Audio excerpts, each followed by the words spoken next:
What's up, y'all? Andre, Big CEO Reed here with Garage Talks. We got another deep conversation, y'all. I got somebody special today. Today, I got somebody that's she's a lover of God. She's a mother of seven, soon to be eight. She's a singer. She has a song out on Apple Music called "Free Me." Check it out, y'all. She's been on BET with the Sounds of Blackness. Check out the Sounds of Blackness. You know, she's my lover, my friend. She's my wife, Shanika Lene Reed, y'all. So, what's up? What's up? What's How you going doing, on? babe? I'm good. I'm good. Thank you for having me and thank you for asking if I'll be a part of this. And of course, I'm going to accept. So I appreciate being here. Yeah. So, as y'all can see, I'm getting a little hot. This is my wife. It's different doing stuff that keeps me vulnerable around people that I don't know that I'm close to. It's hard to do this, but I wanted to do it. I invited her on here. I really wanted to do this. I really wanted us to like kind of tell our story a little bit, let people know about us, let people know about her. She has an amazing story. She's a very strong woman. I know I'm young, and people who hear our story, look at me over here sweating, y'all. When people hear my story and hear me dating this woman and then marrying this woman that's 10 years older than me and that's already had six kids, they're like, dude, what was you thinking? But like once you learn about who she is, what she's been through, what she's done, you know, hopefully she gains some supporters because she deserves it. But yeah, man, I mean, I think it's gonna be a dope conversation. We got a lot to talk about. We're not Yes. gonna be able to get it all today, but we got more to talk We about got too, though. time. We got But time.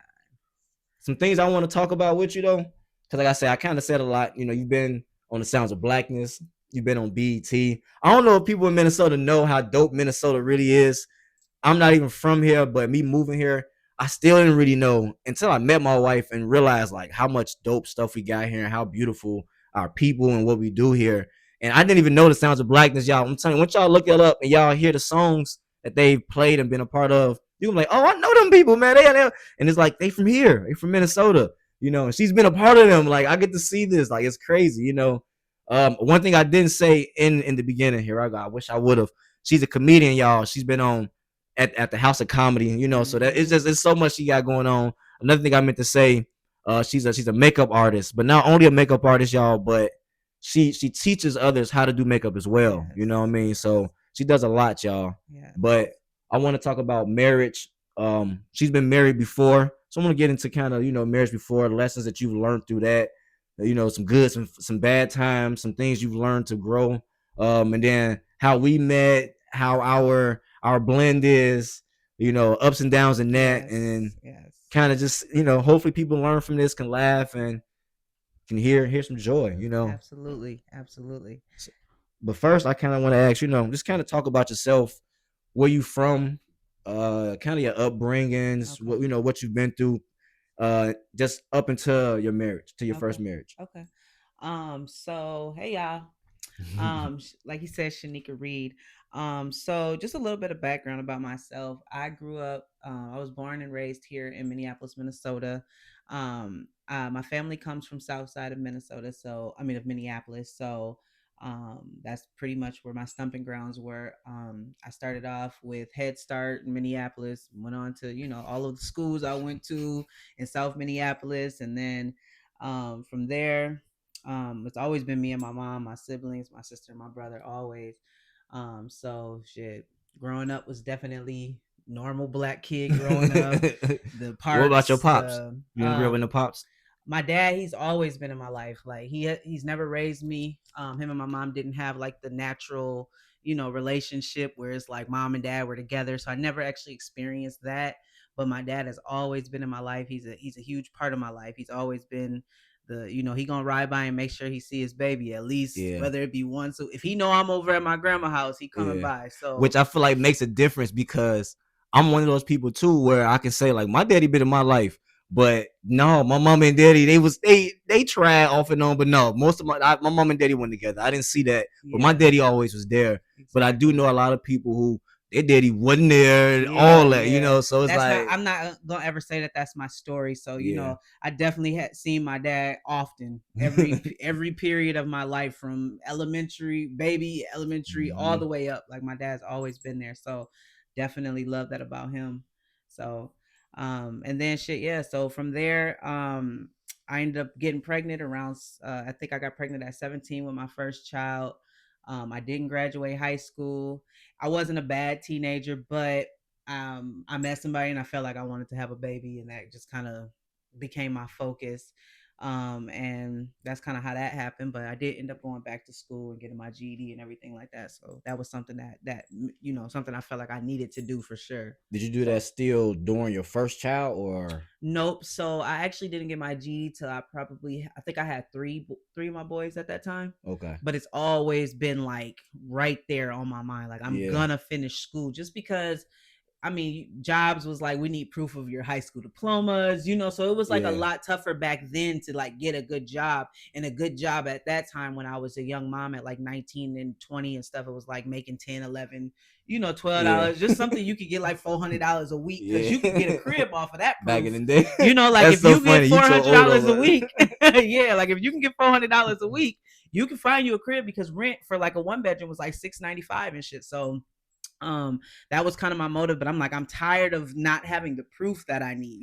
Yeah. So I made sure I got my high school education, and then I really wanted to go to college, and I knew I wouldn't be able to like go away for college because I'm a mom, but I want to be able to like just, even if I don't get no degrees, just as many certificates and trades and things under my belt, because just being a mom who worked, I understood that a lot of these jobs are dead end.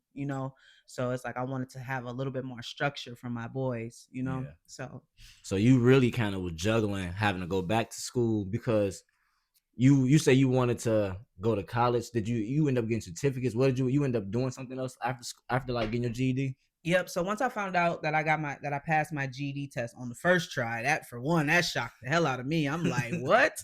But yeah, like I was blessed to be able to pass that joint the first time, and then from there I went on to like a course where it was like I'm learning medical office stuff, where I could be like an appointment scheduler or something like that. So I graduated from that program, and then from there, I went on to I want to say I went on to Summit Academy to do medical office, which is like a couple levels up from there, where we're more so working with people in the communities and like trying to just help them with resources and things like that. And that brought me to the position I worked at Head Start as a family advocate, where that's a lot of hands-on with the community and making sure that families are getting the support that they need and the help that they need, because a lot of them don't speak English. So that's kind of what led me to that. And then from there I went on to beauty school, and that's kind of like where I already knew that I was like into makeup and stuff like that, and I really only went to makeup school for I mean beauty school for makeup, but I ended up falling in love with doing hair too. So it kind of became like a something that I kind of want to do both of them. But you when you go to beauty school, you find out that is really not directed for our people. So we can get into that later, and that's what brings me to later questions and stuff. Yeah. So yeah. Yep. Okay. So when does the Sounds of Blackness fall in? Is that like a young thing? Were you always singing? Was you always into stuff that you was gonna lead up to the Sounds of Blackness, or did that just kind of come out of Man, nowhere? How did nah, that? I'm mad that I actually skipped that in my I was so thinking, I'm like, I feel like Sounds of Blackness was was, was was huge, during yeah yeah. during that time. What happened? Okay, yeah, Excuse me. So I always been singing since I was probably could talk. Like that when my mom put me in the back seat or my dad got me in the back seat, I'm gonna be singing the whole song. I'm gonna know which all is the why all the words. kids sing now. All our kids sing. They know the words to the songs because I know the words to almost all. I'm getting old, and one thing I used to look at people, I'll be looking at old people when I was younger. I'll be like, she don't even know the words. But now I feel bad because she used to, because there's a lot of songs that I'll be like, oh shit, I forgot the words. But anyways, so I always been a performer. Like family functions, I'm asking, can I sing? Can I sing? Like that's always been me. So I never been like shy to sing in front of people and stuff like that. And then I always sing growing up all throughout the house. My siblings was always, shut up, you can't sing. Will you shut up? All right, that's enough. Shut up.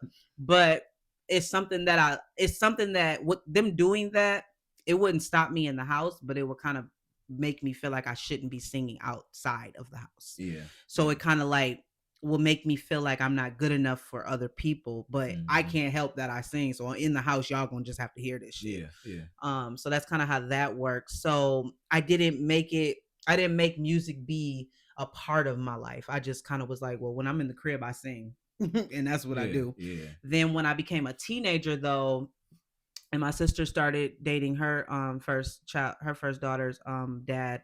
He was into music. He was a rapper, him and his cousin. And my best friend at the time, Alicia Vertel, who's in LA right now going crazy in commercials and all of that, she sang. We we were in choir together, and she would write music, and we came up with a little group. And since my sister's boyfriend at the time and his cousin had a studio, they let us come in and sing in the studio. So that was like super dope. And at that time we were only like 13, 14, so we were young as hell. Mhm. So that's kind of where that kind of got started. And then I kept going on with studio stuff, start kind of writing and stuff. And then found out that I don't really like writing music, but I like to sing it, but I like to write poetry. And people are like, well, music is poetry. And I'm just like, well, I don't know how to blend. I don't At know how that to time, you do just it. couldn't Yeah, I connect it. just couldn't do Yeah. it. So I mean, for the most part though, that was pretty much the beginning of my singing. And then I loved theater. I love acting. I love all of that stuff. And I told myself, I remember being like 25 or 26, because that was around the time I graduated with my GD and everything. So I was kind of like feeling myself like, you can do things, you know? Mhm. I told myself to just go out there and audition, just try, like get Yeah. rid of the fear and just try. So I went and auditioned for like a children's play, Okay. and I ended up getting the part. I ended up getting 3 parts, and I was actually one of the oldest cast members in the group. I'm 24, 25, and we're doing plays with 14-year-olds and But younger. hey, you need to you got to do it. Yeah, You know. I had to go back clearly. Yeah. So it's like that was like God's way of being But like, you it missed some still was a big steps. step though. It It was a still was a huge huge step step though. for me, and I Yeah. took very much pride in it. Yeah, So and that's that good. play led me to audition for the Sounds of Blackness. See how Yeah, it was a God worked. couple years later, probably like 2 to 3 years after I did the children's play, but I'm like I built up some Mhm. courage, you know. Yeah, and just hearing that before you even got to the Sounds of Blackness, it just shows how like it's important to take pride in whatever you're doing in your process. You can't look at other people and what they doing. You can't try to look at yourself and be like, "Oh, this is all I'm doing," and this ain't that. You were doing a child's kid when you were a grown adult woman doing plays with kids. And I You got could have, kids. but you know, and at the time that you had kids, and you could have looked at that like, oh, this is below me. I'm not Yeah, going to do. But instead, you took that like, this is a time for me to grow, learn my stage exactly. performance, learn all these different things, and then look what Hmm. God gave you an opportunity, and you were ready for it. You Exactly. know, so it just show like Exactly. take that process and don't take it with pride. You know, Exactly. you don't know what God got after that. You got to take that with And pride and I still would work have hard. never thought in a million years that I would have, even when I found out that I got to get into like how dope it is to even have gotten connected with the Sounds of Blackness in the first damn place. So Yeah. it was like, and I'll kind of dive into that really quick, just briefly. Like, so after doing the play, I was working for a temp service, and I was working in a call center. And when we had to introduce ourselves, that's when I mentioned like I sing, because I always would let it be known that I love to do this artsy stuff. Mm-hmm. And the trainer was like, "Oh, such and such who sits right outside of the door is a part of the Sounds of Blackness." And her name's Bridget. So she was like, "Yeah, Bridget sits right here." So Mm-hmm. when she caught Bridget, she introduced us when she seen her. Bridget's like, "Oh, okay, well, come on down to this place, Sabanthony on Tuesday, blah blah blah." And she got me hooked up with Gary Hines. Shout out to Gary. And then and what's crazy before that even happened, no, because it's so dope. This was like Yeah. a true me spoke something into existence, and that's why it's important for me to go back to it really quick. So, before I started that job, I went to a Sounds of Blackness Christmas play. So let's say the Christmas play was in December, and let's say I started that job later on in like April-ish. So Yeah. it had been like a 4-month stretch since I said these words. So I went to the play with my friend Sabrina, and I told her, I'm going to be in this play next year, because I was just so It was, inspired by yeah, it. yeah. And that was really like my first introduction to even seeing the Sounds of Blackness Mm-hmm. on stage. I never been to any of their shows, and I had never been to any of their plays. And I told her I'm gonna be in that play next year. So now move forward to about April, I get into that job, and now here's Bridget, who's getting ready to connect me to do the Man. audition. So Oh, man, so now I'm like, that's just like God lining up if you something. don't say And God don't move mountains. man, and Oh. I want to really empathize the, I don't even know if that's the right word, but I want to really I want to really just like ponder in people's heads the fact that I didn't know God the way I know him now back then. Yeah. So I didn't know he was moving in my life. Right. So that to me now I can look back and cry on that because like I said, you always been there, God. Like you Man. always been there. And I was in the Even when churches. I was a naive young kid to God, Exactly. you Yes. still I have my didn't know back. his power this Yeah. way. I didn't even know that we could speak because that what manifesting and healing and all of these terms we use now wasn't a thing in my, growing Yeah. up. We didn't It's use okay. You can words say like your that. generation. It's Yeah, all my right. generation. We didn't use words like that. So I didn't even know how powerful that the tongue was or how, Yeah. we speak things into existence. So it all just makes sense now, but it didn't make sense then. But Mhm. yeah, so I went and auditioned and I was nervous and I figured out what song I was gonna sing and I went and I got the call back. So that's how I got into the Sounds of Blackness. So That's God. And just honestly, what I hear is even though because you wasn't necessarily like always doing music stuff, trying to get in music groups, you was right. really just being you. Like you went into a space, like I say, first you already took pride in something that could have felt like it was beneath you. You know what I mean? Doing those Mm-hmm. kids shows. And Mm-hmm. then you go on to just having a job, being you, still being proud that you're a singer, still having this positive attitude that somebody liked you and was like, I want to connect you with somebody that you like. Yeah. And it puts you in a position to Exactly. thrive. Like, like Exactly. you gotta stay having a positive attitude wherever you at. You never Exactly. know who, what, how, where, what mountains God gonna move to let anything Man. happen for you. Like, and it's such an inspiration. And I just feel like that alone is just such a dope thing. Exactly. But during that time, did you get into comedy? Was you always goofy? When did Um that kind of mingle in between? just as much as being a singer since I could talk, with being a comedian, I think that was something that my mom noticed before I could talk. So my nickname as a baby was Goofla. So that was something that was picked up by my family that this one don't got it all. Like we know this as a baby. Like her nickname's Goofla. She's goofy, but my mom also knowing who my dad is, and my Yeah. dad is a natural comedian, Mhm. and she's probably just saying you should be just like your damn daddy Man. because it just never stops. So that was just something I have to thank my dad for that because that's just a natural talent he brought passed on to me. And then my big brother Rel, he was also, and my cousin Daynell, like those are the goofiest niggas I know.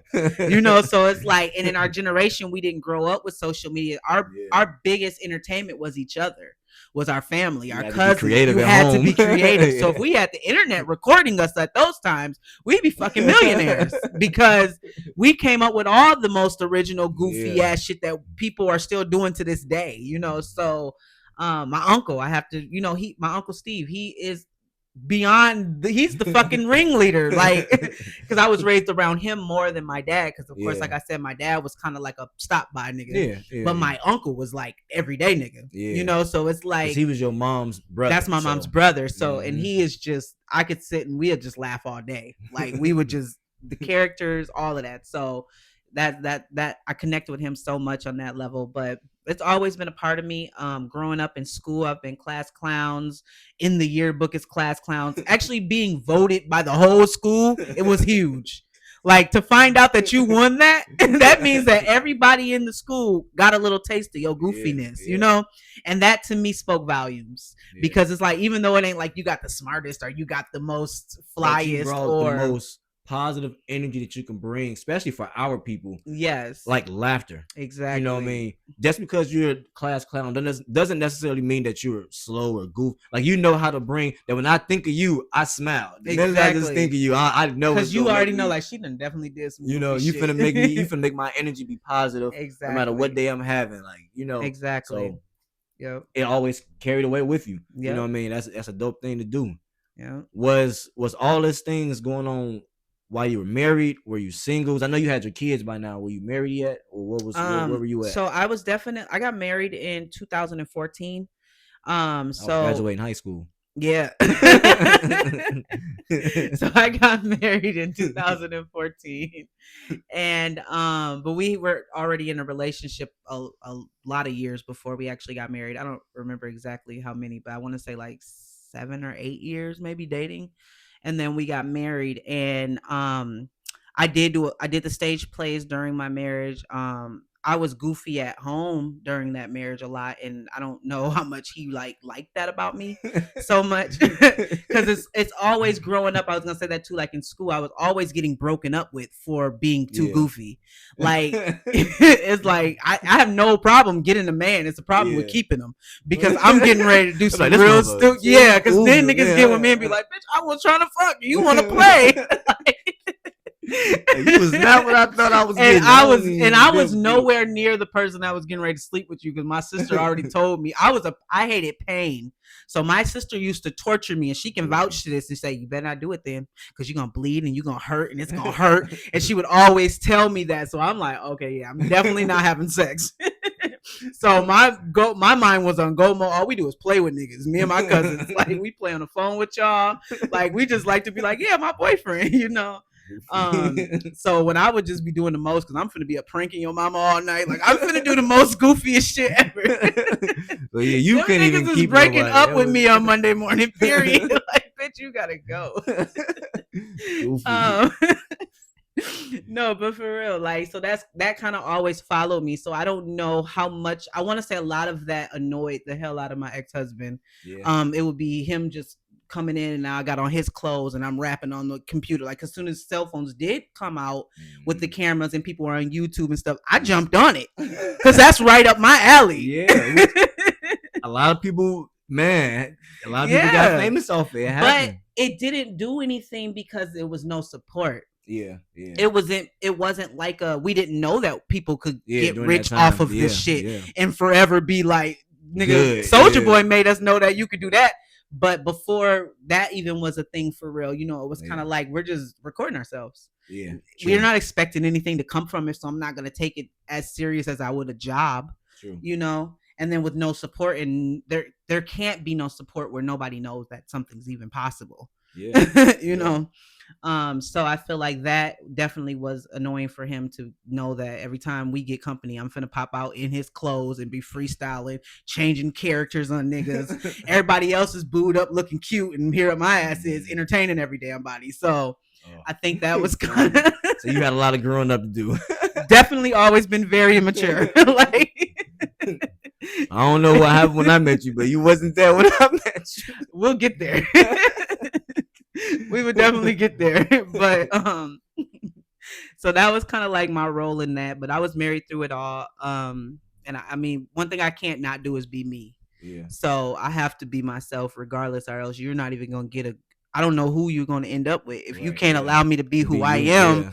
And I'm not a fake person. There's no in between with me. So it's like, nigga, you gotta go then.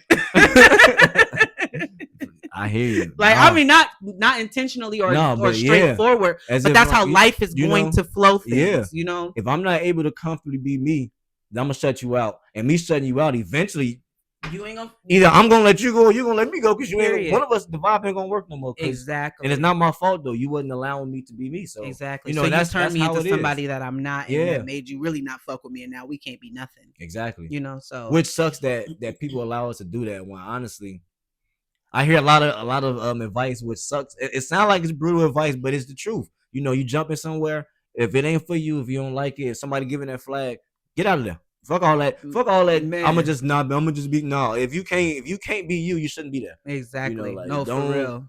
Don't waste your time, and then don't change who you are, especially negatively, for somebody else. That's it's just too much, you know. Mm-hmm.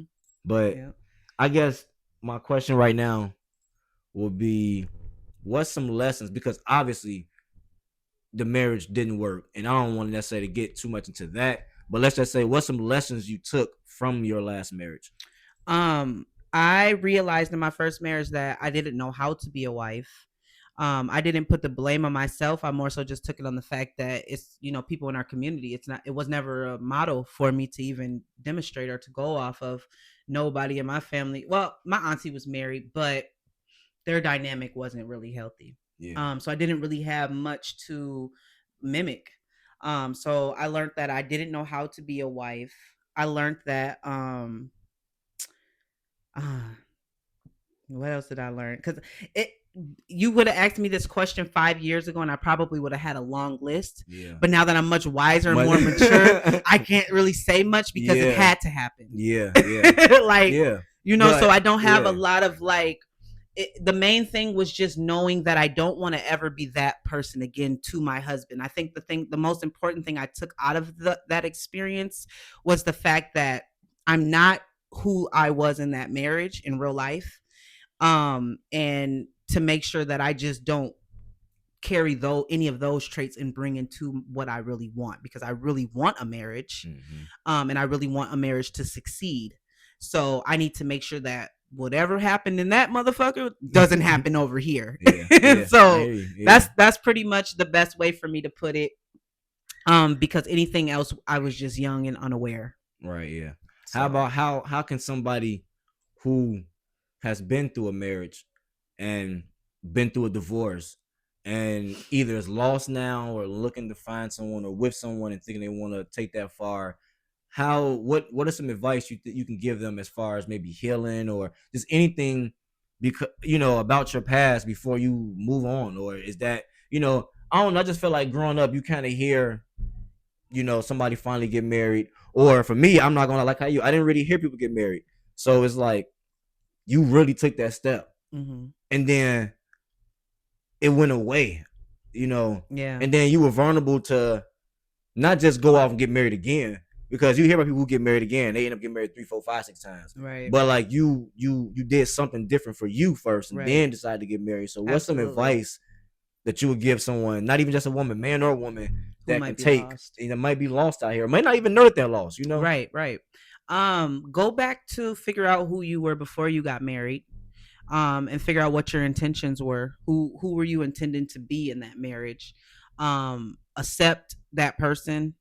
Go through the timeline of the marriage and figure out everything you did, and don't focus on what the other person did, because nothing that they did can you fix. That's Right. all for them. So only I want you to only go through that marriage and not even pinpoint all the good shit, because that is should be the part that you did when you identified who you were, Mm-hmm. because those are your intentions, your good intentions. Yeah. So I want you to go in and figure out the bad shit that you did Yeah. and really be thorough with To yourself, yourself, yeah. like for Nobody else real. know the truth but you, Nobody else know the truth but you. Yeah. And then figure out where did that come from? How did a character unlike yourself become awakened? Um, Mine, for instance, was infidelity, and I didn't feel like I was a cheater, so I felt like I picked up a characteristic that didn't From belong something. to me. Yeah.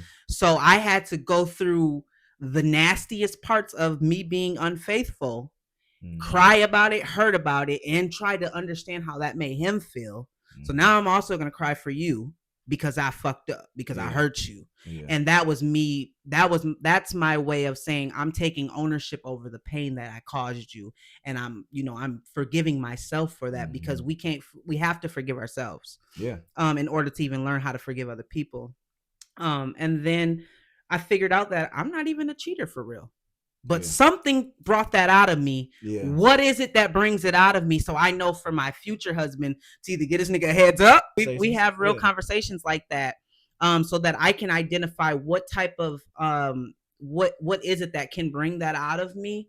Or and I don't feel like it, me being the person I am, I won't allow it to even be brought out of me, because that was a monster I put in the Yeah. fucking cage. I'm way more mature than that now.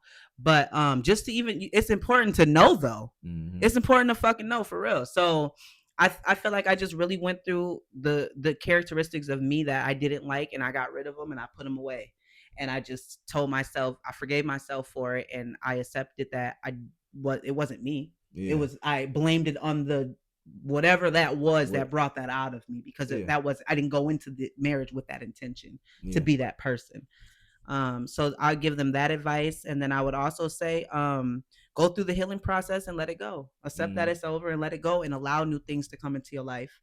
Um, Pray for it, Yeah. manifest it, speak it into existence, speak highly of yourself. And even if you were a bad person in that marriage, if you do the work properly, then you're going to understand that you deserve that chance to prove that to yourself. Because Yeah. in this marriage, it's a challenge for me to prove to myself that that's not who I was. So it just makes it easier for me to say I'm right, that wasn't who I was, because my husband now isn't experiencing that person. Pretty much you gave us, some good advice on life, as far as healing and rather you want to go into another marriage, or even if you decide you don't want to go into another marriage, you just want to kind of like live your life more healed and better.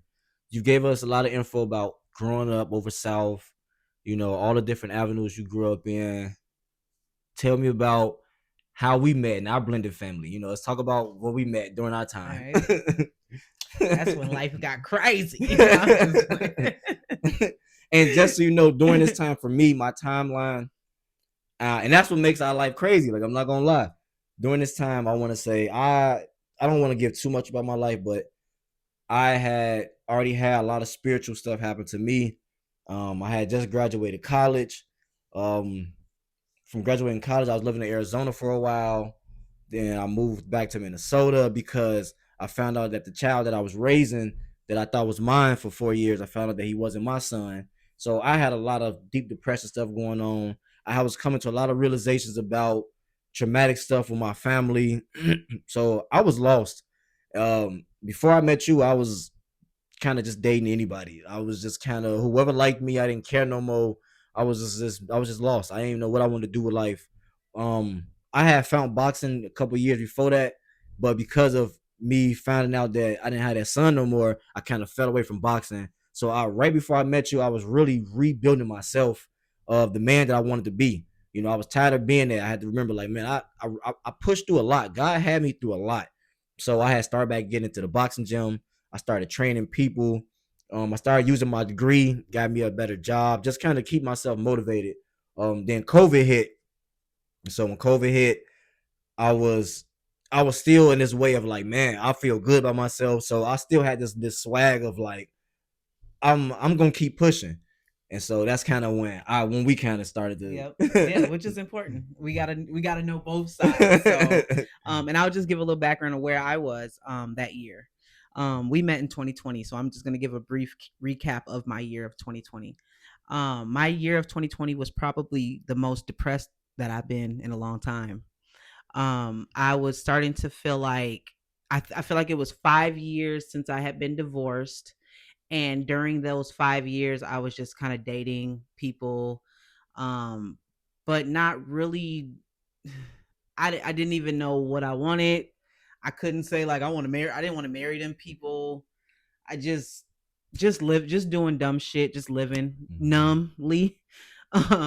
And then 2020, it was still kind of the same cycle that, but at this point I was burnt out from that cycle of just meeting and dating people and just I was just burnt out, and I told myself that all right, I'm tired of you niggas. I like because getting a man was never hard for me. They're always Yeah, right there. yeah. They're always every time here go. Oh, he like me. All right, what you doing, nigga? Like so, it just was like I'm tired of this cycle though. So I remember I was very depressed, laying on the couch a lot, but every time one of my friends will say, "You want to go out?" I'm getting up to go out. But I Yeah. probably ain't did shit all day because I'm not working because of COVID. Or maybe we was still open because the mall didn't close until like late 2020, like around November or Yeah, something. yeah. So I would go to work and I was a server, so I was making money. So I can go buy me an outfit. If they want to go out, we going out. I'm drinking. Fuck it. So my kids were old enough to babysit. Like so really ain't nothing holding me back. I got my own car, but like so nothing was holding me back from going to the clubs and stuff. So I'll be in the clubs, plus they off in the close anyway, so we like, hey, go room closing tomorrow, we in this bitch, so uh just partying.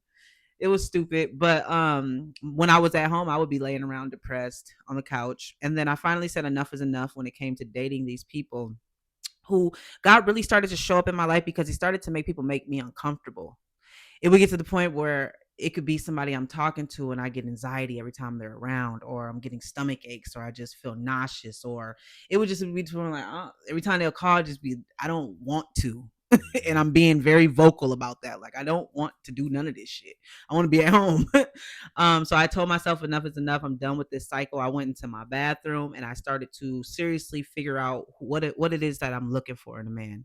I want to be a wife. So this going out shit, having niggas, that wasn't who I am. That's not at all who I've never ever been. So I took some time for real to figure out what type of man it is that I want in my life.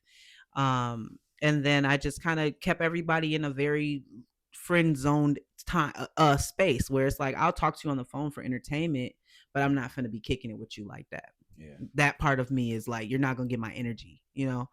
So that's kind of where I was when me and you met. So I really started to just take some time to figure out what type of man it was that I was looking for. And I remember specifically taking a bath, lighting my candles, and just kind of really having a moment with God, and just, you know, laying it all out there in specific details, what it is that I feel I deserve, and, you know, just recognizing and remembering who I am as a woman and not to lose myself.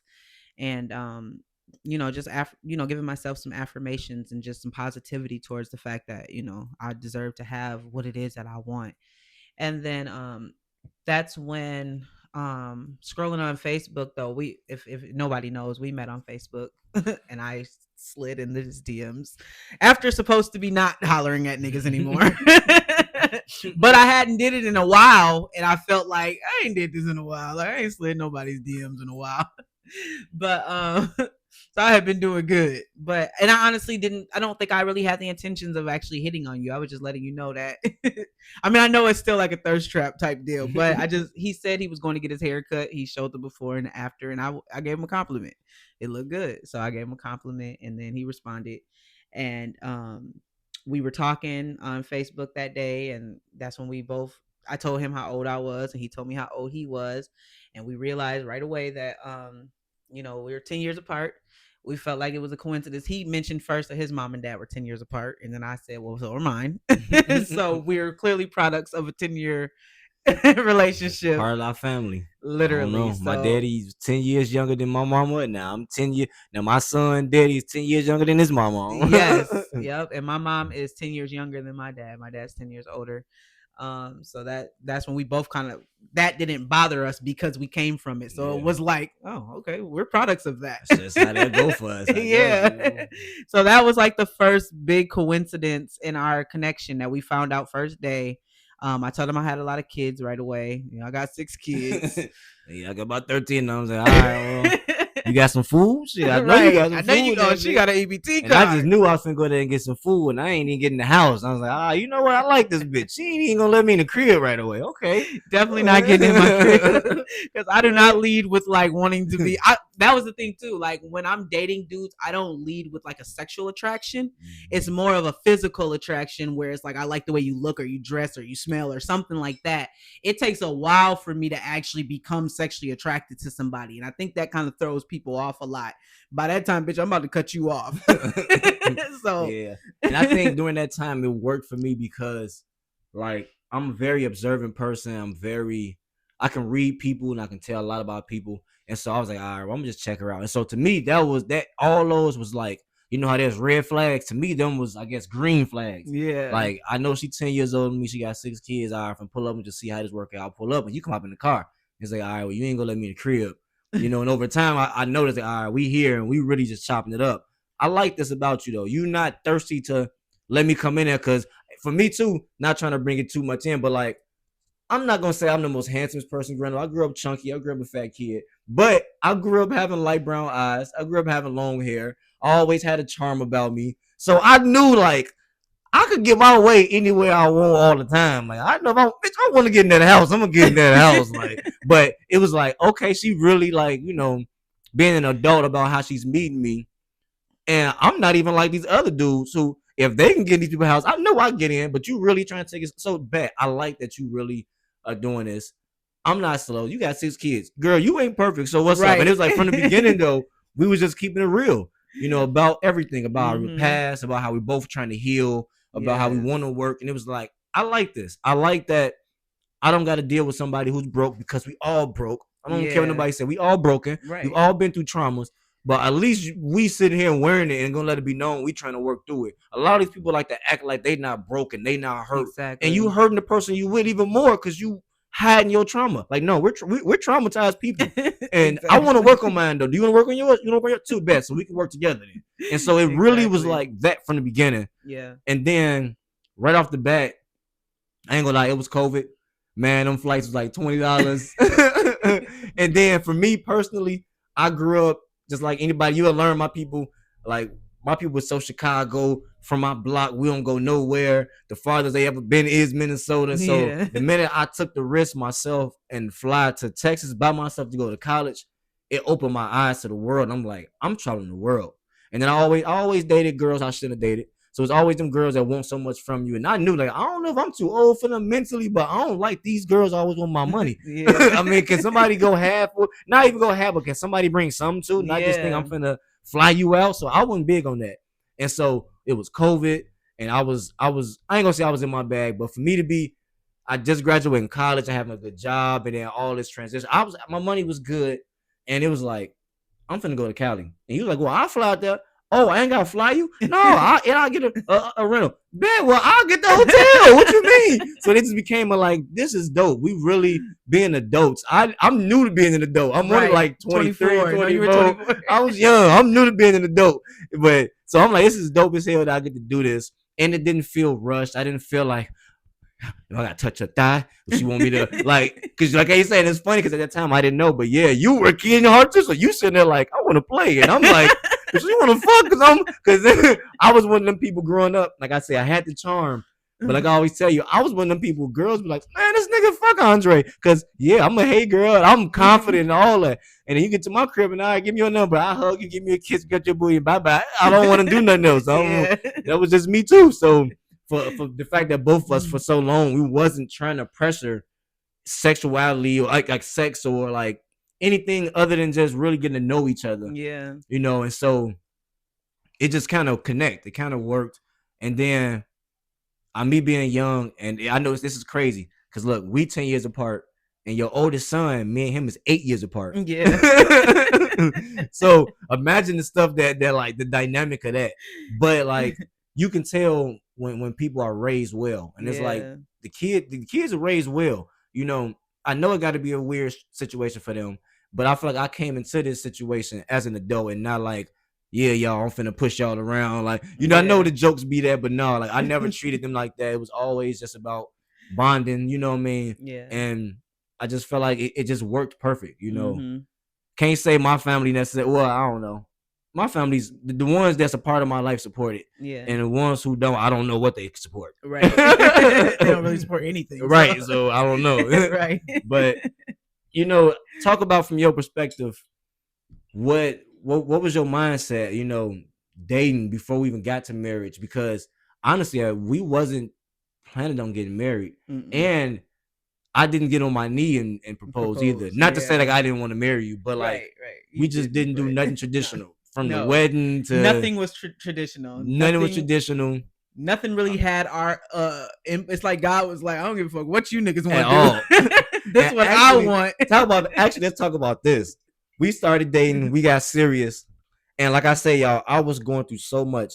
And one of the quick things I just want to talk about, one of the things that I think I was going through big in my life was I always had this drive and motive, and I wasn't scared. Like, for example, you was talking about how you didn't have that support to help you. You had to like really put your heart on that to take that risk and go and try out for Sounds of Blackness and for the theater. You know what I mean? For me, my entire life was by myself. Like I was like 8, 9. My mom like, here, call your doctor and make your doctor's appointment.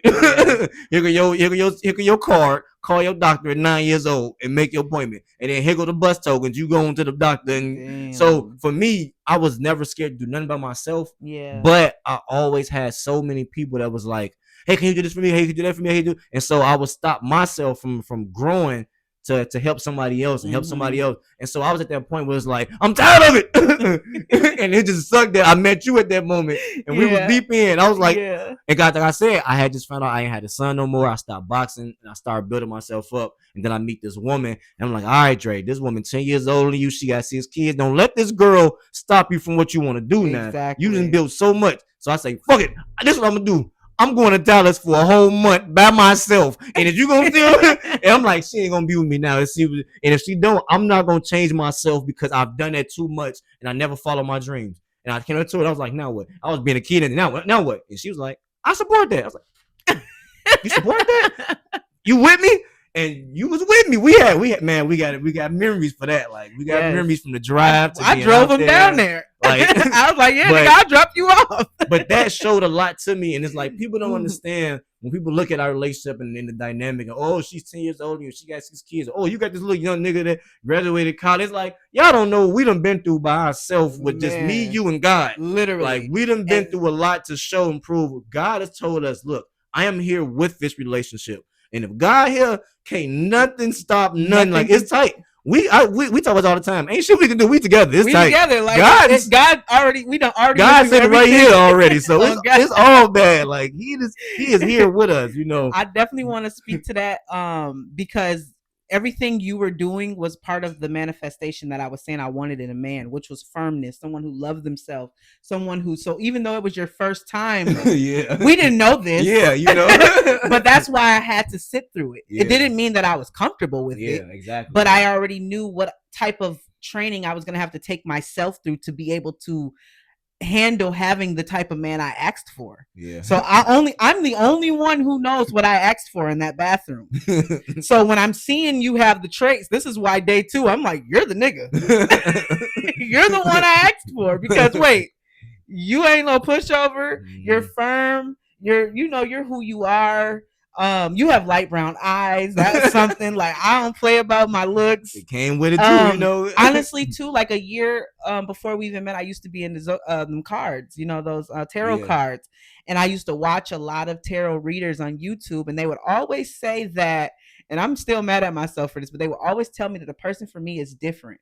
So you know how many ugly niggas I had to go through you first? thought different was that type of different. It was not that type of I gotta try a dark skinned nigga. Like, I'm not gonna be happy in this relationship at all. Like, I don't God, even why this no different, offense man? to dark skinned men. It just wasn't my preference. I love all black people. I love my people. Dark, purple, I don't give a fuck. I love my people. But for me and my preference, I want a light skinned man. He better have some good hair and some pretty eyes. I don't know if the hair that good. You got good hair in the back, so it works. I don't know if it's all that, but it'll manage. It works. Shit, you ain't coming out this bitch like Kunta. So. But no, like, I was definitely, God definitely put us together at a time where we were both, like how you say, that was my first time, and you didn't know that was my first time learning how to do that. And you didn't know it was my first. Yeah, learning how to be a woman. And it was different for me. Like, oh, you doing a lot of woman traits that I'm not used to. Yeah. There was a lot of support. Hold on. I know. Yeah. It's a lot of support that came from you from the beginning, especially for boxing, that I just didn't have in anything. Like, I don't want to get too much of going to rant about it, but I just really didn't have support in a lot of stuff I did, a lot of stuff that I was a part of. I feel like my family, if they just didn't understand what it was or what it was about, they treated it like, oh, Andre just doing. And it's like, what you mean I'm just doing? I just want a scholarship that's like top 10 of Minnesota. Right. And I actually need a suit and tie. I'm actually asking y'all come because they want me to write a speech because I got to give a speech to it.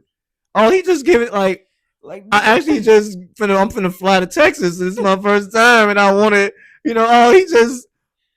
I'm finna have my first professional boxing fight. Like, what? Like, so I never had nothing to so to see, like, when I met you, I'm like, yeah, you ain't got to do, like I say, this is me still learning.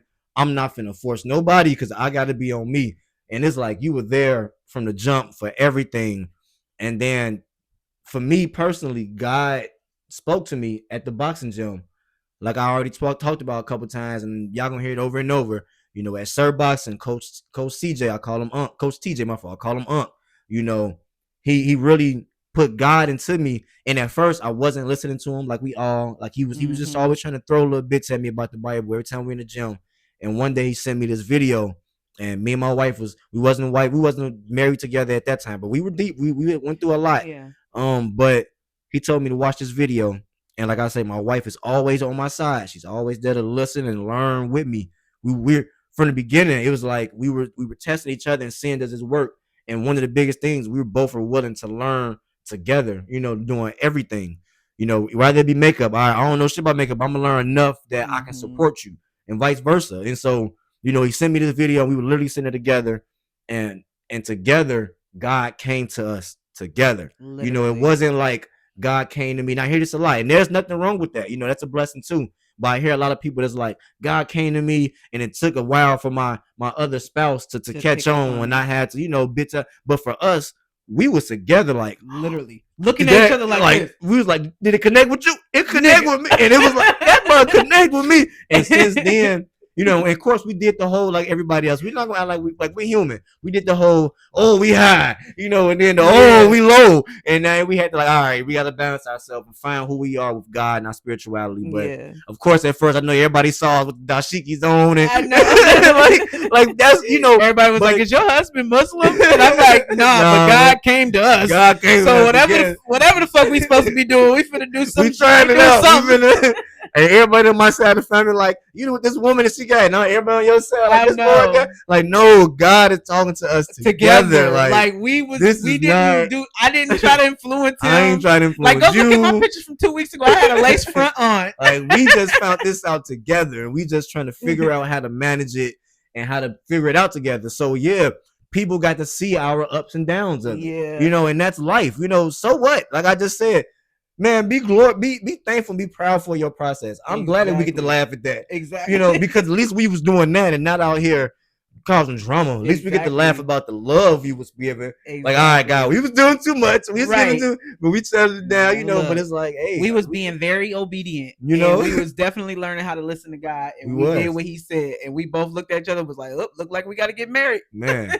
And literally ever since then, though, and it's not like, ever since then, things have been great. Like, no. We had challenges after challenges. But every challenge always makes me feel even more thankful for who I have with me and what communion and community we have. Yeah. Because it's like, you're going to go through challenges regardless. I was by myself going through challenges. Man. I was alone without you and I was going through stuff. I was depressed before I met you. Right. And I had nobody to help me. Yeah. And one thing I do want to point out too, while we're still on the topic of us meeting, one of the things that really stood out to me listening to, like just in our beginning days of talking in the car, because we used to sit in the car every night, all night for like a whole week until like 3-4 in the morning and just talk. And I would make him nervous as fuck. Like how he was sweating in the beginning of the video. That's how he would be sweating every night. Everybody know I be sweating. So I think it's cute. I make him nervous. Anyways, still to this day. No, but you were talking about your son and how you were treated in that relationship. You were talking about you just kind of briefly went in on some of the things that you had been dealing with. One thing I didn't understand at the time or really know or actually really process was how recent it was. It was literally that year. We went back and talked about it later. So my fault. I don't think I even said that even now. Yeah, like I want to say January of 2020 is when I got the message of like, oh, this ain't. I came out here, so I want to say by like March, January, February. Oh no, I'm sorry, because his birthday is October. Mm-hmm. I was out here for his birthday, and that was like the last I did his birthday for him, and that was like my last. It sucks to say it like that, but it was like my last farewell. Like I'm like, all right, it's your birthday. I'm going September 30th. I'm getting stuff messed up. I don't remember. It's been a while, y'all. I know, man. That's how I felt. Time be flying. Like his birthday September 30th, but that was like my farewell for him. So let's just say September 30th, 2020 was the last time I seen him. The last time I had to like let go of like, you're not my child. Yeah. And then what's the October, November, December we meet. Yeah. Nigga, I am very fresh. You're very fucked up. And I think I did find out like January, February. Right. But like it was the last like farewell. It was like the real realization. This is done. That like September. Yeah. So that's September, October. And so it was very new. Yeah. And I feel like I didn't understand or like I said, process how fresh it was and how hurt and how all of those things that you were, but somewhere I knew that it was affecting you, because what stood out to me, what I kept telling myself was, this is a good man. And like that stood out, that you were a good man and that you didn't deserve to be treated that way. And I didn't want anybody else to hurt you. So it was kind of like, if I almost was on some like, and this is a person who I am that I don't like about myself, where it's like I always feel like I have to save everybody. Mm-hmm. And that was kind of like, well, I want him with me because I know I won't hurt him any further. Yeah. And if I let you out to the wolves, you finna get treated the same it's gonna be bad. Yeah. That's why when you was in Texas, I'm like, nah, nigga, bring your ass back, because what you doing is not what you said you was gonna do. Like you did do a lot of boxing. I was still young, so you were still kind of dipping and dabbing, still being young. Like exactly. I was trying to get I was on that page. I had the mindset, I had the drive of like doing everything right but age is going to always be a factor. I was still Exactly. very young, And you still you had all very your hurt. college friends out I there got out and there back to my new life, yeah, and it was hard to be disciplined of hanging out with my college friends because yeah, when I moved to college, it was such a different life, a different fresher breath air for me. Because like, and I went to school. I didn't go to a predominantly white school. I went to a right. historically black college, so I'm surrounded by nothing but my people. Exactly. I don't gotta look and watch my back. I don't gotta worry about nobody trying to do nothing wrong to me. I keep meeting more and more people that want to support me and like happy for stuff that I'm doing. Yeah. Where I come from, we used to people trying to backstab. We used to people trying to hate on you. We used to people trying to talk bad about you. We used to people. Nothing's good usually comes from where we come from unless you're doing something negative. And Right. I was never really fond of doing negative stuff. You know what I mean? Mm-hmm. I was very respected where I come from, so ain't nobody gonna necessarily disrespect me. So I was never a joke or made fun of.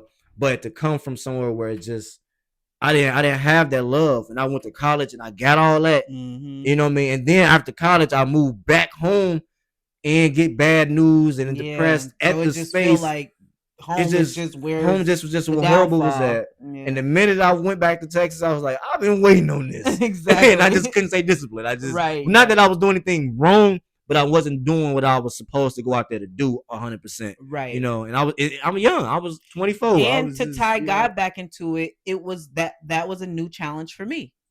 Mhm. Because what your behaviors are just not texting a lot, not communicating a lot. It felt very distant between Yeah, us. That was normally a space where I would have moved on. I wouldn't have yeah. fought for it. I'd have just been like, oh, this nigga, Man. yeah, And I was gone for 30 for 30 days. days of him not responding to text messages. I'm talking to my friends like this nigga be trying. It's like then he tried to break up with me. Like, look, bitch, we don't have to be But together. I'm All trying right? to tell you, my God, I'm like, God is on me. He's like, you better not change nothing. Even if you fucking up, you better not change nothing for nobody. So I'm like, look, if this Yes. don't work out, girl, I understand. Right. Don't beat around the bush. I ain't going back home yet, though. Right. But that was God But God was also like, working stay on on us. him about this, and Mhm. and I'm like, I don't even want. I just want to leave the little nigga alone. Like, why do I? Like, why do you need me to keep doing all this? Like, it's only been a month. Man, but So it was just crazy how God was tugging on us in areas of discomfort and making us, do things that we don't normally do to still be there for each other in some type of way. So that's when yeah. instead of breaking up, it ended up being, well, fuck it, just come down here. I'm like, all right, the flight's only $35, nigga. I'm on the way. I'll be there on Friday. Yeah, we had a ball, man. So We had a yes, good I time. flew back out there during this 1 month. So mind you, we drove out there. I flew home, Yeah. and then 2 weeks later, I flew back out there. We kicked it. We kicked You it for the flew back. weekend. I flew Mhm. back home, and then You flew out back there 2 weeks again later and drove again, my and car then we back home. drove back home Yeah. and almost died. That's a whole Yeah, nother story. almost killed us, but Definitely almost killed us. Like we've been through so much. We almost didn't make it. That would have been a We sad would have story, been on the fucking man. news, That would have y'all. been a Y'all would have sad been like a story. couple from Minnesota. Oh, We that only would have knew each been. other for 2 months. My Spaced out on the family would have been trying to highway. kill your family. You had this old girl take him out there and kill him. Your My mom family and them been would be trying to kill my me. family. Cause kill your family because you got my dog. They still look. I'm the baby of the family. They look like You done brought my woman, my baby out all the there way to to Texas. kill her. Like, It would have oh been so man, bad. We would have been on the news. it was horrible, but we made it through. God was there with us with God that was there with too. us. When I Oh tell y'all, we man. was facing the oncoming traffic. It was horrible. It was I'm glad horrible. I had my calm man. I was like, oh, I got this, babe. Don't even. We ain't gonna die today. I had to Oh my calm it God, down. my But, life flashed before my eyes, y'all. oh man. And then But you woke up out your sleep with us yes, already spinning. when I woke Oh up and opened man. my eyes, it was cars coming towards us, Yeah, and we're spinning. we was doing it. What was we? We was like in Oklahoma or Yeah, we something. were in We was like Oklahoma, Oklahoma. I'm driving, and I already told and his it's ass to slow the fuck and it's down. like so much snow and rainy, like bad Slushy weather. stuff. But I really was smooth. I had to be driving like 70. I was touching 70. I wasn't even driving too fast, but she just kept waking. Don't be driving so. I'm like, man, leave me alone. Yeah, I You could like always. feel him going too fast. So I keep So, waking up. and this is my truth though. I'll be honest. Every time she had put my eyes go, I definitely hit that gate.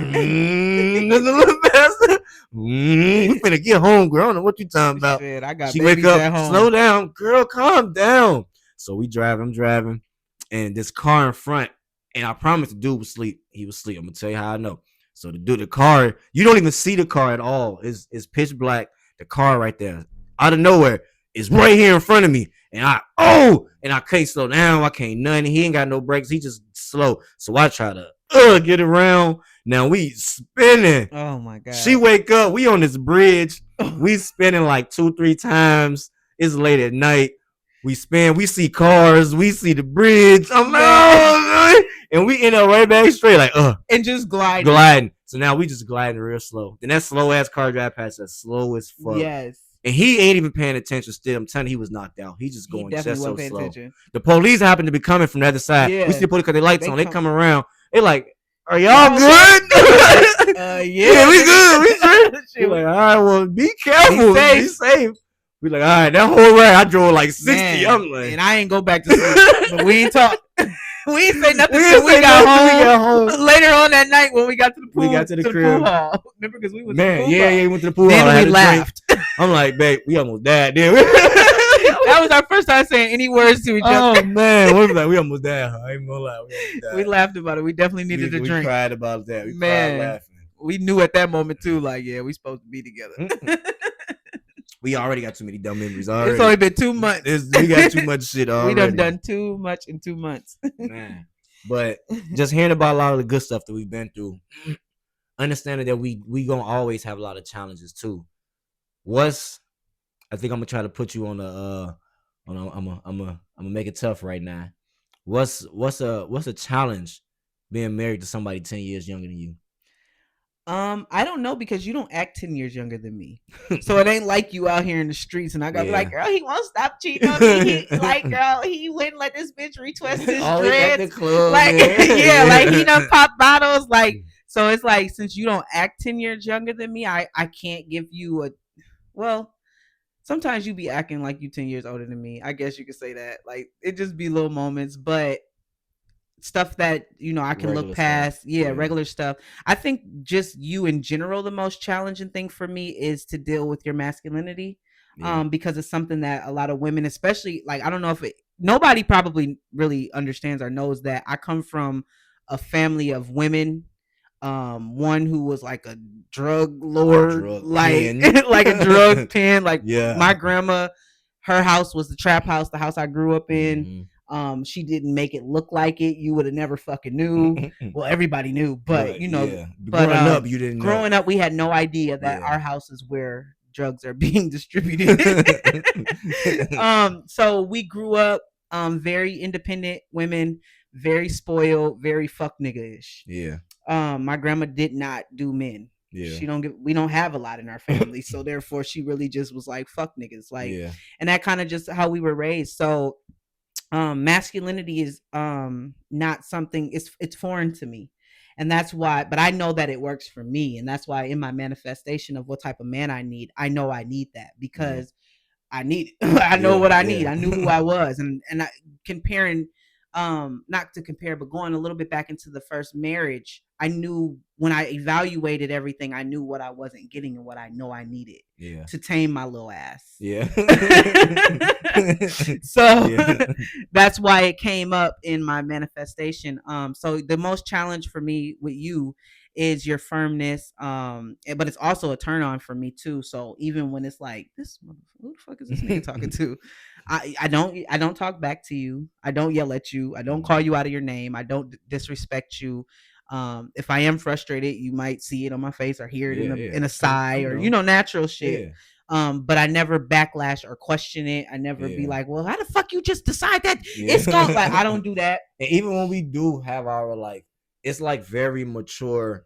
We finna be very communicative and just let it be known. Well, you didn't have to make me feel like that when you said it. Like, well, I just want you to know that you said it like this, and this is how I took it. Like, I'll come at you with something like that. Yeah. But which is definitely something that's new for both of us, I'm sure. But and that's something for me that I feel like I can kind of speak on with this being my first marriage.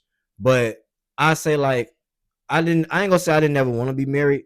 I know I definitely didn't want to have like baby mama drama. I definitely, when it came to that point, I wanted to get married. But like, I wasn't necessarily like, oh, I'm gonna heal so that I can be this man to this woman. I wasn't really doing that, But I was young and still having this wanting to learn. Mm-hmm. And like I said, while I was rebuilding myself, you met me while I learned, all right, I am broken. I'm ready to break the rest need to break off. I'm ready to rebuild. And while doing that, we met God and boxing. Like that literally became my circle. My woman who wasn't my wife at the time, God and boxing.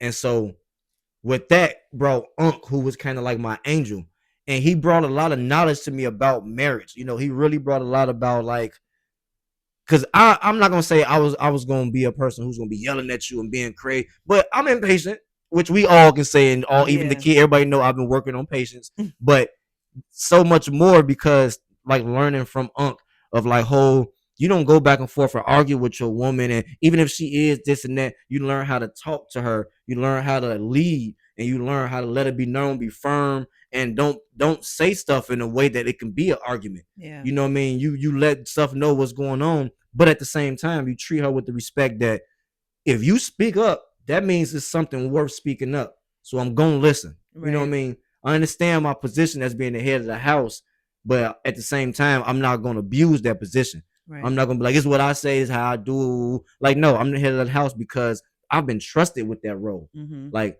everybody has given me that role. The kids from my wife, you know what I mean, to even from like your mom who's been like, okay, he's gonna run that. To everybody's like, they've given me the opportunity to say, we believe and trust in you to Right. be the head of the house. So I'm not gonna abuse that and be like, yeah, because like, no, y'all trust me with that. So I'm gonna take that, Yeah. gracefully. Mm-hmm. So all right, when stuff is being heard, I need to calm down then. Let me figure out. Even if I do feel like I'm right, maybe I need to figure out how to lead a different way. You know Mm-hmm. what I mean? And that's just due also because of my life before this. God has prepared me to low key.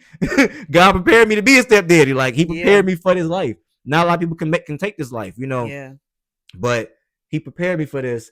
And the biggest thing that God has spoken to me, like I said, during that build up stage, that's why during that first month, I was like, no, I'm going to Texas. Because one thing God told me recently, as I was learning to talk to God, he told me boxing is something a part of you. Rather you Yeah. like be a pro for forever, but it's gonna help you help me Right. put my path to you, boy. So keep this. And so Yeah. I'm like, all right, well, whatever, or whoever stays around me, got to know that God and boxing is staying around me, Mm-hmm. and know that you took that and you didn't just be like, all right, but you took that full on, like Yeah. changing food around the house to what we eat, to making sure our schedule is all right. Well, you gonna have to spend time at the gym this doing this, and we're gonna do that and that, and what do woo like. It became a part of your life too, and it was like, all Absolutely. right, God is saying that you are also invited into this this Yeah. this this Yeah. my bubble. Yeah. So I also have to give you the respect of whatever it is that comes with you. I got to figure out how to manage this too. Then, so if I got Exactly. to be patient and I got to calm down at certain times, I need to. Even if Mm-hmm. I'm still young, now at this point we do it a lot where it's like I could be wrong. You get on my ass. I'm still gonna be like, oh man, good girl. And then probably later on, we gonna chill. I'm like, yeah, I know I was doing it. We gonna laugh about it. You're like, yeah, I know it, and vice versa. Like we just we Yeah. we understand that. Like, all right, this nigga think he know it all right now. Yeah. Whatever. He gonna come back tomorrow because we both Exactly. We know both do we that. want to be together. Like, so I'm Mm-hmm. not gonna be sit. Even if, damn, I know. I don't know. I'm gonna have to say it eventually. Like, you was right. Leave me alone. I don't know. Like because I don't want us. We're friends. Like we best Yeah, friends we too. are. So I just think that that's a dope thing that God has brought that for us to blend and support each other. Yeah, You know, but absolutely. yeah, I mean, we got a lot, and we still going through a lot. We still growing, Definitely. and even like this year, 2024, 2025, like we still go through stuff, and God is still in our life showing us how to maneuver through everything. Literally.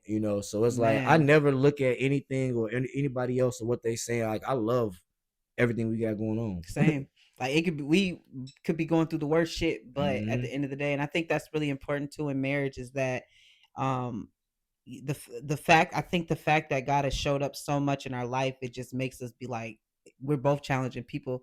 I want to be here for this shit. What's next? Yeah, yeah, Like shit. literally. And at this Like point, I feel like we both has made it be known for sure. If it ain't, who cares who else know? Me, you, and God know you in it again. You in again. All right, right, bet. all right, Like bet. so after that, it's Exactly. like we just we figuring this shit out. Exactly. we making Literally. we making goals, and that's something I will give advice. Me being young, you trying to figure out if it's somebody you want to be with, and these are things that we did naturally.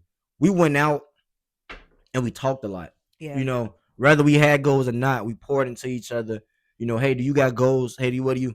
Even if it's I do got goals, these are the goals. or no, I don't got goals. Okay, well, what do each other like, and what do we want to do? I remember Right. before, just speaking on like things we did, us coming together. We had a salon. Before we got to the salon, it was like, but we need to do something together.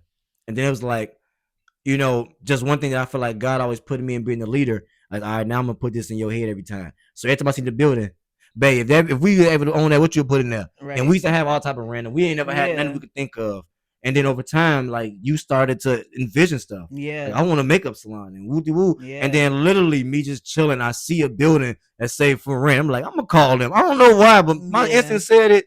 I even sent the picture to you, babe. Look, I should call them, huh? You're like, go ahead. And I call and everything move out. And next thing you know, we got a whole salon. Like, Man, so it's literally. just like, I don't even know why I brought that up, but it's some stuff we've been through. And I just think it was Yeah. stuff that needed to be I know, said. because But it's still like we would have like a 5 hour podcast if we talked about like every man, damn thing that we've been through, because man, it's all so powerful. Like just all the different ways of showing literally, how God showed up for us and man, has been present in our marriage, and just it's crazy. man. But I feel like I brought up comedy a little bit and you Hmm. spoke just a little bit about how, like, you know, you were funny at home, you was funny in school, but you didn't really bring up comedy. So Yeah. talk about getting to that point of being on stage. What was your first stage Oof. at? When did you decide that you like, I think I really want to try doing stand-up comedy? How did you get to that point of doing it? And how did you get to the house of comedy? It's kind of Yeah. So fast, because woo, I didn't know I was gonna happen that fast either. So if you know me, my main three talents is gonna be singing, acting, and being goofy. Those are the things I feel that God brought me here with for sure. Amongst a million other things, but those are the ones that stand out. So once I auditioned to be in the play, I could check that off of my list of things to do. Even though I want to continue doing it, yeah, but I, yeah. I got through some fears with that. Singing always already kind of came natural, so it wasn't like as nerve wracking for me. But comedy was the one where I was like, I'm not touching that. I'm too fucking scared. Like That was one of your things you can that do, was but one where it was yeah. like, I can do it at the crib, but I don't know how to bring this shit to the stage and make people outside of my who even know me Yeah. laugh. So Pierre Douglas, who's a known comedian here in Minneapolis, shout out to Yeah. Pierre. He and his buddy, they always throw a comedy event at Billy's on Grand, which is not called that anymore, but they were doing an event there and they were having a contest. And I'm like, you know what? I'm gonna hit him up and I'm gonna do it, because Pierre's been doing comedy for years, and I've always been telling him, I'm gonna come, I'm gonna try, and it's been years. Like they had their own baddies comedy club. I was supposed to try back then. They done met Kevin Hart and just did so many dope things. So with comedy, and I would just kind of be on the sidelines just watching, like, damn, that's dope. And then so I finally was like, you know what? I'm gonna try. I'm gonna go there and I'm gonna go to the contest and I'm gonna just try it out. And then I got there. I told him, make sure I go last. He was like, I'm drawing names, so you don't get to choose that. And I'm like, damn. Mhm. So we go there, I have a couple drinks. I'm nervous as shit. And then sure enough, I'm first. As soon as Mhm. Pierre gets up there, he's doing this thing and then he draws the name, and it's my name first. So I'm like, fuck. But what was so crazy is right before I went up there, I heard God say, fuck them kids. And because I already kind of had some stuff written out that I did want to talk about, but he gave me like this whole opening. Yeah. And once he gave me that, it was so comfortable for me that everything else just kind of Flow, flowed. yeah. So it was kind of like, hey, I got all these fucking kids, fuck all of their ugly asses, like fuck them kids, like they stressing us out. We ain't our mamas, and they treating us like they deserve our mamas, and like shit, we deserve these mamas. Like, I mean, like who we are as moms, but so I went up and like I said, everything just kind of flowed. It was almost like they were holding the light up. I never seen the light. I just Yeah. couldn't, I was just 100% being myself.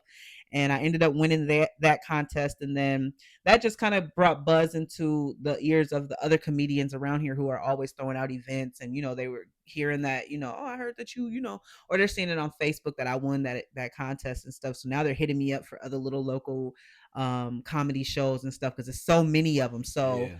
um Minnesota is a home of comedy. Whether y'all yeah, know it or not, if you in Minnesota, check out some comedy spots. Open your horizon, man. We got a lot of dope stuff that goes on here. You absolutely. don't have to be a part of just being in the hood shooting dice, hanging out doing nothing, trying to be in like it's so many different things we can do. Check out some comedy, man. We got some Yes. funny people here.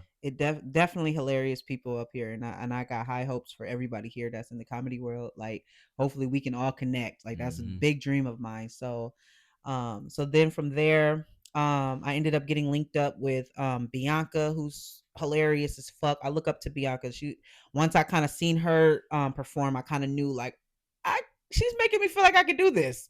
Then with also Ashley Henderson, who shout out to Ashley, who goes crazy on social media and all of the shows that she do. She got a special out right now, working on another one. So definitely go, catch all her stuff that she got going on. She's going crazy from here to Houston, so, and all in between, everywhere in between. So definitely check her out.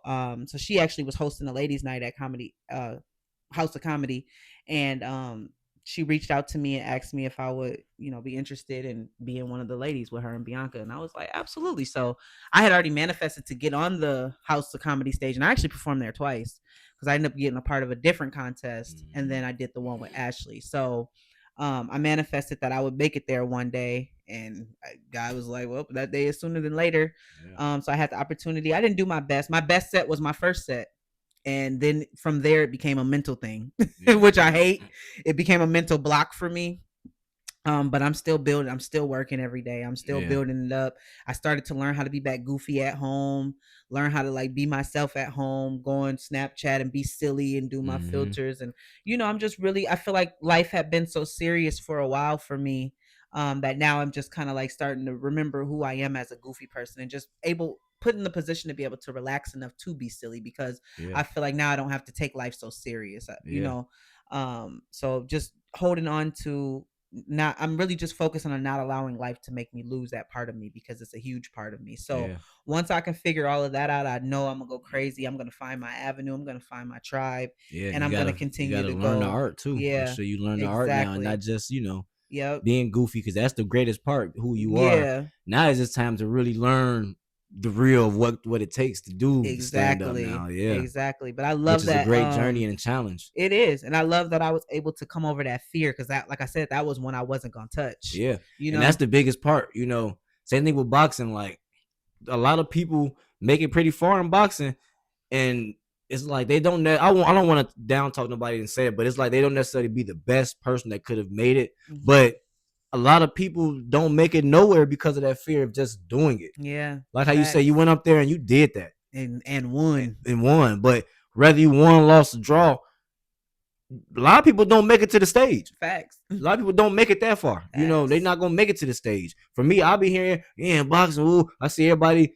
go and do in the gym and hit the bag, and they be want to talk to me, and I'll be like, I just luckily they don't know I'm humble, and I just be quiet. But they be want to do all this talking, and I like they have so much advice, and ooh, and it's like you don't even understand. You only gonna gain that respect from another boxer Hmm. is if you go get in that ring and compete on an Exactly. amateur level, pro. It don't matter what level, but actually compete, not spar, not. So same thing with comedy. It's like you say, all those people jumped out and start reaching out to you. You could be goofy all you want, but we know you took that step and went past that fear that a lot of people can't get past and Hmm. make it through them ropes. Put your head through them ropes. Get up there on that stage and grab that mic Man. and really did it. Oh, okay, you got the heart to do this now. Rather you Exactly. scared, rather you flunked, rather you did. You Man. went up there and you stood the whole time. You didn't pass out and fall out. You didn't go up there and be like, okay, I can't do it. I'm sorry. You went up there and you Right. did it. And so now it's like anything else we can teach, anything else Yeah. we can work on. We Yeah. can't teach nobody to do that though. Exactly. You That's the know, part you got to do on your own. you That's got the to be able to hard do that on part. your own. You know what I mean? Like that's one of the biggest things that I take with boxing all the time. Yeah. Like I hear everybody say, I love about boxing. If you call yourself a boxer, don't come to me unless you either already competed or you're serious about competing. Because I'm just gonna train you, and then it's like like I don't really want to hear too much about it unless you're being real. You're like, no, I ain't looking to compete. That ain't my thing. But I love boxing. Bet then at least you're being real. Don't come to me like you're a boxer yourself and this is what you do. And Right. then I'll be like, yeah, well, where you competed at or and you ain't did none of that. Okay, I'm gonna leave that where it's at because you can't pass the fear, that the part of the fear part. You can't get Right. your ass in the ring. Right. So yeah, everybody's going and it's gonna be better and better every time because we don't do that enough. We want to sit here and let our fear stop us. Hmm. Man, go out here and try it. So That what if part. you fail? So So what? what if it's this is what life is meant And that's for, why it's man. important that there are those safe spaces to be able to do so. Like I Yeah, feel like what Pierre is doing is definitely a great safe space for people who just need to get over that part, you yeah, know? So true. luckily I went on a night that was packed. Yeah, yeah, it was And dope, I would a nervous, a scared person would say I'm mad that it was so packed, but I love man. the fact that it actually was a big crowd and I Yeah, had everybody's attention. Like I'll never forget the feeling yeah, that it felt being supported by all of those people in that yeah. moment, and like really knowing that nigga, you really went up here and went crazy. Even Mm-hmm. though doubt wants to tell me like that wasn't good, that was already good, Yeah, because I know it wasn't the best shit. Like it was the first one, yeah, yeah. but to get that type of reaction for Mm-hmm. something that I was so scared to do was like an eye Man, opener, you that's know? literally how I felt with my first fight too. Like, yeah, I didn't get a win my first fight, but I fought a hell of a fight.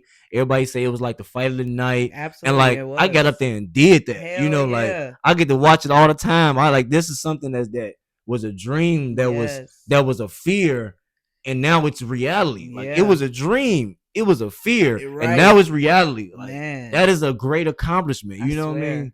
So like you gotta be thankful for God for having that push through. Yes. So you told me about a little bit like how you felt being in the comedy world. How did that high feel being like on the Sounds of Blackness and being in the music world? And you've even did some poetry and stuff too. I've been there to support you doing poetry and even Mhm. did some rap. So talk about that high in the music world. I wish I knew now what I knew when I was in the Sounds of Blackness. I kind of just was there. Um, I loved everything that was going on around me, all the people, but I really was very quiet and observant. And I didn't get a lot of support from my family. Like they would come to some shows, and I'm not going to ever discredit the times that they did come out, but I did a lot of shows by myself. Yeah. And I did a lot of just I just feel like I was in my head a lot.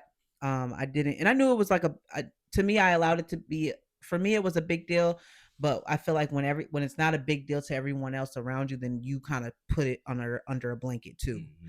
So I just really wish that I had been in the headspace to be able to really take it in for what it was, and just give it the love and the props that it truly deserved. Now I celebrate those moments for myself, and I really like pat myself on the back for that stuff, because it was a big deal. Yeah. And just like you mentioned too, like your family will make you be like, but I just Yeah. and then Yeah. it's kind of like they throw a blanket over it, and then eventually you start to downplay it. Mm-hmm. And that's kind of how it was with me in the Sounds of Blackness. So it more so became like, oh, I gotta go to rehearsal, I gotta do this, I gotta do that. It more so became like I gotta go to work. Yeah, yeah. Because Instead of that's remembering that this was something you wanted and this is a blessing, you yeah, love to do this. People exactly, do that to your dreams a lot. yeah, I know that I had that a lot with my life. Like I said, like I just felt like everything I do, even now, you do this to me a lot. You be on me like, for example, if nobody knows, obviously I have a cleaning business out. And when I used to be out trying to get sales or trying to, promote myself, I have this problem with me that when I worked for the white man, I worked at Penske, and I had to go out and sell them. I was loud and proud. Now, hi, I'm Andre. I work for Penske, and take my card. And now I work for myself, and I'm my own boss. My wife is go talk to them. And I'm like, I don't want to talk to them. I don't want to. Like, boy, be proud of who, because like I've yeah, been pushed down. I tell my family I got to clean. Oh, you got the little boy. You out here cleaning. Like, yeah, no, you don't even understand the brain and the time that I put into really putting this together, and you yeah, downplayed it so bad that now myself aren't proud of it. That now I don't exactly, want to go out and feel proud to tell somebody, "Hey, I have a cleaning business. My name is exactly. Andre. Can take my contact." I can only, I'm, you know what I mean. So it's like that stuff that we go through as people that we hopefully we can get over that, and hopefully we can get better at doing that. Yeah, it's definitely room for me to grow in that area. But I think that it's so important that we don't downplay the things. And that's why in our community, a lot of people, we're such a tight people to our families and to our people that we get our feelings hurt when somebody starts to kind of drift off and do their own thing. And it's so important for us to do that, though, take time away from other people, because we need to be supported. It's always going to be on the back of my mind to just push you and myself to be proud of our accomplishments and to treat them like big deals. So the podcast, everything you got going on, I'm here for it, and whatever I have to do to push it, that's what I'm gonna do. So Yeah. yeah, No, for real. I'm here with you too. I mean, that's why whatever it is you want to do, I'm right beside you. It sucks that our people look at that as weird, or like I don't know, like we're two married people that love and support each other. And I feel like if you support us, that's how you should be for us. You shouldn't Yeah, be like we put so much content and put so much work into stuff out. We should be each other's biggest fans. Why would we absolutely. not? I was there and I watched you build your makeup stuff from zero to where it's at. Hmm. So whatever you do, I'm proud of it. Absolutely, yeah. So just speaking on that though, how does I talk about makeup? What is it that you're doing? What's your goal? Just briefly, kind of, on Okay. makeup. I feel like I appreciate and love makeup with all of me because it really opened my eyes to the new version, the older version who understands God, who understands exactly who he is in my life now, because I said before how being in the sounds and like not knowing that he was bringing me to some, bringing me to people, lining me up for what I spoke. Now I understand the power that he holds. So I feel like he used makeup to be a model on how to and whatever I did with makeup, how to apply that to every last one of my talents now. So makeup is going to forever, have a huge place in my heart because it really taught me how to believe in myself, how to push myself, how to just I just put all of me into what I wanted to do with makeup and made it happen. And it felt like it was going to be a lot, but it actually ended up being pretty easy. Um, but like I said, it's a lot, but it felt after I did it all because it was done so naturally, it didn't feel forced. So that's what makes me say that it felt easy. But like I said, I always love makeup. I love looking beautiful. I love making other people feel beautiful. So once I kind of expressed to you I wanted a makeup space, and you provided that, and then we went into that space, and then that started to open up more ideas for me. You're an amazing business coach. I know that was like your major in college, right? You were Mm. big in business Business or and entrepreneurship. entrepreneurship. Yep, exactly. So your genius mindset when it comes to building a business and the structure of it and all of those things, I'm just kind of like listening and watching and just kind of mimicking and bringing ideas to you and things like that. And like you said, you were there to support it, so we just made it happen. And then I kind of got to the point where it was like, you know what, I don't feel like I have to stand and do makeup all day. Like I want to teach, I want to do this. Like I've always been more of a teacher to want to teach people and help people. So it's like I love to just teach people how to do makeup. And then that brought me to my classes, and then now I have a bunch of future plans that I want to go into with teaching and with makeup and stuff like that to help our people, our younger generations, and entrepreneurs. So Yeah. yeah. Yeah, and I love, and this is just kind of like from my point of view. I love that, like, it's like you've learned the art of makeup, and then for me, I guess in my own mindset, makeup is really just not our culture thing, Right. and they pushed it on us, and that's what we do now, and that's what it's a part of. And it's been this very, to me, without disrespect, I don't know how to say it, but it's been so much makeup to the point that it's almost disrespectful to our people, the way Mm-hmm. they made each other look. And I just feel like I love the new way that women are looking, where it's like you can use makeup to enhance yourself, Mm-hmm. not necessarily to change who you are. Right. We can't change who we are, but we can enhance ourselves. And I love that, like, from my point of view, I feel like that's what you're doing to people. Mm-hmm. And then not only from you just doing it on each person, now you're teaching other people how to do it for other people, or how to do it for For themselves. themselves, yeah. You know what I mean? Which is a process of healing. I feel Exactly. like when I train people in boxing, I feel like I'm helping people heal. Like, Yeah. and so vice versa when it comes to any industry, when it comes to the makeup. Like, so just me being on the outside watching is like, I love to see that, because I literally see you helping people. You know what I Mm-hmm. mean? Like, And that's a core part of who I am, helping people, whether it's on any spectrum. Like as a mm-hmm. kid, I always wanted to help, whether I'm bringing my clothes to school for my friends who don't have what I have, because my Yeah. mom is a shopaholic. You could only imagine.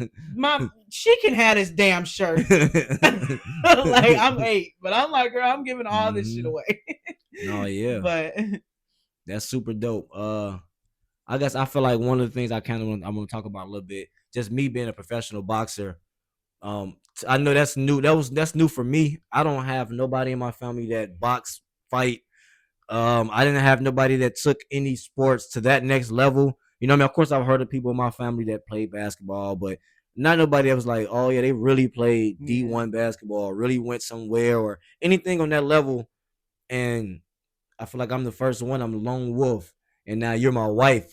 So talk about that. How does that feel? Being side by side, my support system to a professional boxer. Honestly, it feels like a raise of energy.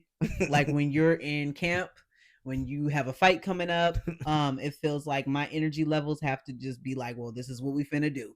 So when you say like I'm going in the kitchen and meal prepping for you or Mhm. changing all of our eating habits for it, all of that stuff I feel like plays a huge role in my support. And it's not even something I think twice about. It's like once you tell me this is what's getting ready to happen for the next few weeks, I'm about to be in this mode. I already know mentally you're gonna be checked out in certain areas. That's something I had to learn. Our first year, even just doing amateur fights. Yeah. Just seeing you check out, leading up to those fights and stuff like that. Mhm. So learning how to deal with that.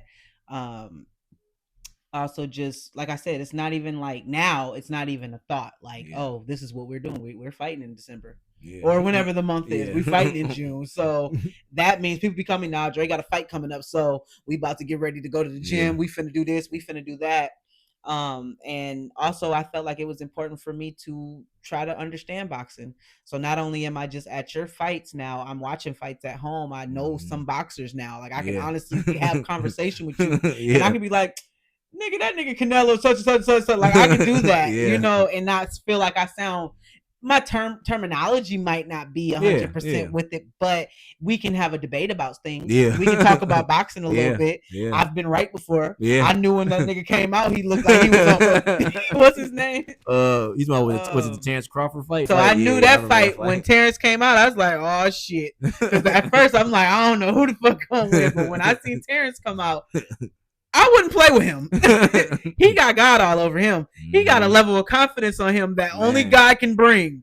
He finna hey, win this fight. that was a crazy fight. I definitely feel like that was a turning point for you Yeah. when you was like, I mean, because you always was at the fights and me watching fights, all that. But I definitely feel like, because even now when we watch fights, I feel like that fight was so Inspiring. entertaining, inspiring, motivating that like I even synced it click in you like, oh wait, no, she really know boxing now. I can Yeah. tell. Like yeah, Like, like and I actually love it. yeah, Like, I mean, I'm not gonna watch it every yeah, day, yeah, but but if you tell me so it's a such and such fight on, and I know that person or yeah, I know that name, I'm watching it, and yeah, I'm gonna watch the whole fucking fight, yeah, and yeah, I'm gonna be into it. yeah. We went to So watch a couple tank fights, all that. absolutely, Yeah. give me a margarita, and I'm in that bitch. No, Well, but not right. Well, maybe no, after a couple more weeks, because we yes, definitely, man, and it's like we got so much we can talk about. I It's know. crazy. Oh my god, we haven't even Um, touched on the rise. I know.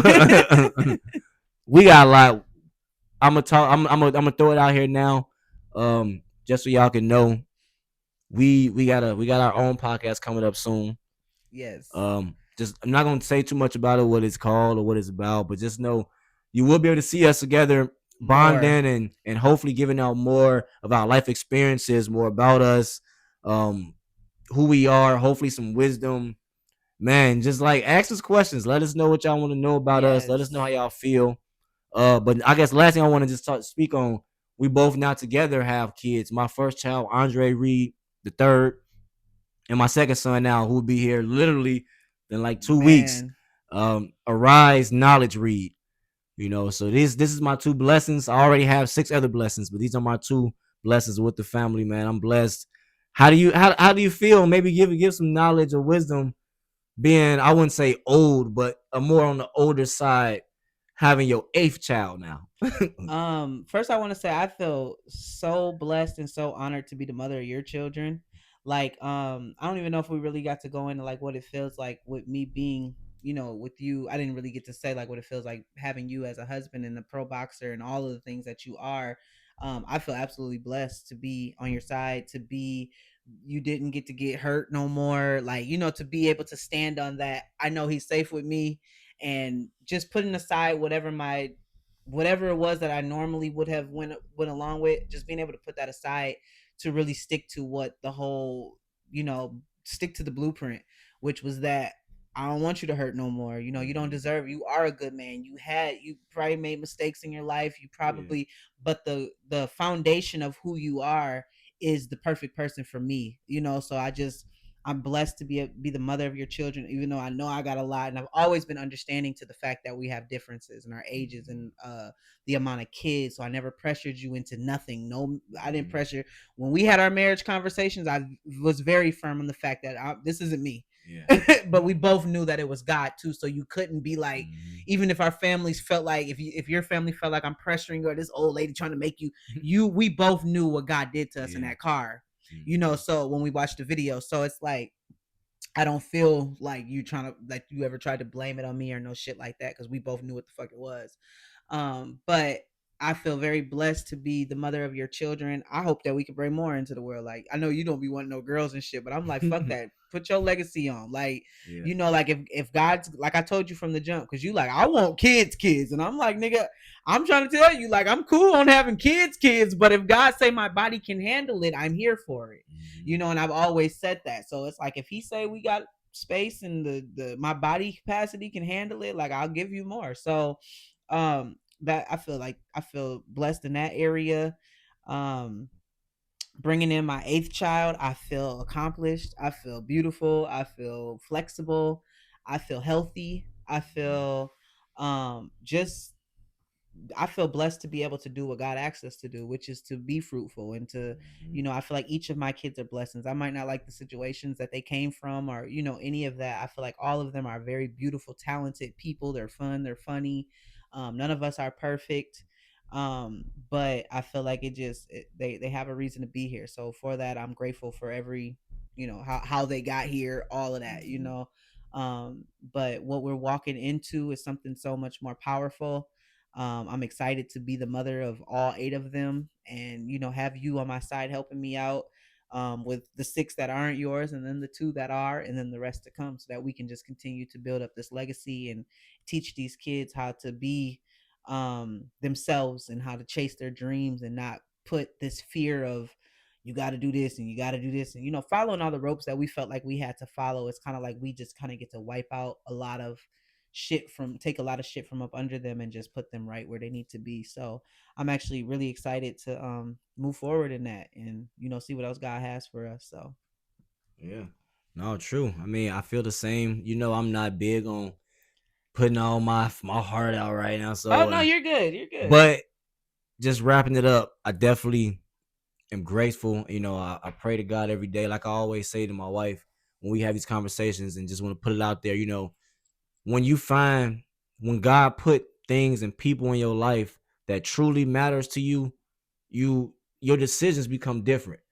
So no, I might not necessarily have the words to be all like this poetic of how I love you and how much but I feel like my actions, my decisions show every day that I'm changing every day, because this is where I want to be every day. So with all that being said, I love you and I'm thankful for our family and our reunion. You guys will see us more. Like I say, let us know whatever you want to hear about. We'll be having more stuff coming up soon. Thank you, baby. We'll have more. Yes. That's all I got, y'all. Peace. Peace.